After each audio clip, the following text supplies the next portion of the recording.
ভারতের ওপর এবার ঝাঁপিয়ে পড়েছে পাকিস্তান। দেশটির একের পর এক হামলায় গুঁড়িয়ে গেছে ভারতের বিভিন্ন সামরিক স্থাপনা, এমনটাই দাবি করছে পাকিস্তান। ভারতের চালানো অপারেশন সিঁদুরের জবাব দিতে পাকিস্তান শনিবার ভোরে আনুষ্ঠানিকভাবে অ্যাকশন শুরু করে। এতে স্বল্প ও মাঝারি পাল্লার ভয়ঙ্কর সব ক্ষেপণাস্ত্র ব্যবহার করে পাকিস্তান। ভোরে ফজরের নামাজ শেষ হতেই ভারতে নেমে আসে জাহান্নাম। কিছু বুঝে ওঠার আগেই ভারতে বৃষ্টির মতো আছড়ে পড়তে থাকে পাকিস্তানি মিসাইল। অভিযানে কোনো ছাড় দিতে চায়নি পাকিস্তান, তাই নিজেদের সমর ভান্ডারের শক্তিশালী সব মিসাইল দিয়ে হামলা চালায় দেশটি। যমুনা ইলেকট্রনিক্স ঈদে ডাবল খুশি অফার সিজন 3, যে কোনো পণ্য কিনলেই পাচ্ছেন নিশ্চিত ঈদ উপহার। ভারতকে গুঁড়িয়ে দেওয়ার এই অভিযানের পাকিস্তান নাম দিয়েছে অপারেশন বুনিয়ান মারসুস। পাকিস্তান বলছে ভারত শাসিত কাশ্মীরের বেশ কয়েকটি সামরিক স্থাপনা লক্ষ্য করে হামলা করা হয়েছে। এতে ভারতের পাঞ্জাব প্রদেশের বিয়াসে থাকা একটি ক্ষেপণাস্ত্র সংরক্ষণ কেন্দ্র ধ্বংস হয়ে গেছে বলেও দাবি করছে পাকিস্তান।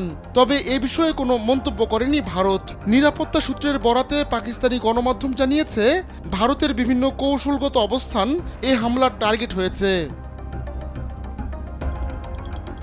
এর আগে পাকিস্তান বিমান বাহিনীর 3টি ঘাঁটিতে আক্রমণ চালায় ভারত।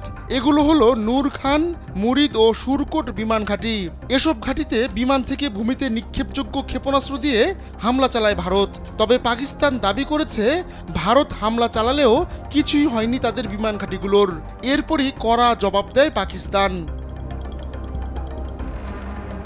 নিজেদের ভান্ডারের শক্তিশালী সমরাস্ত্র ফাতা-1 ও ফাতা-2 দিয়ে হামলা চালায় পাকিস্তান। আর সেই হামলা রুখতেই পারেনি ভারতের S-400 আকাশ প্রতিরক্ষা ব্যবস্থা। এতে ভারতের অস্ত্র গুদাম ধ্বংস হয়ে গেছে বলেও দাবি করেছে পাকিস্তান। স্বল্প মাত্রার ক্ষেপণাস্ত্র ফাতা-1 150 কিলোমিটার দূরে লক্ষ্যবস্তুতে আঘাত হানতে পারে, আর ফাতা-2 এর রেঞ্জ 400 কিলোমিটার।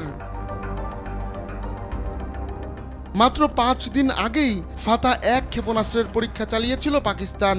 তখনই বোঝা গিয়েছিল ভারতের খেল খতম করতে এই ক্ষেপণাস্ত্র ব্যবহার করবে দেশটি। আর হলো তাই। অপারেশন বুনিয়ান মারসুসে ব্যবহার করা হয় ফাতা-1।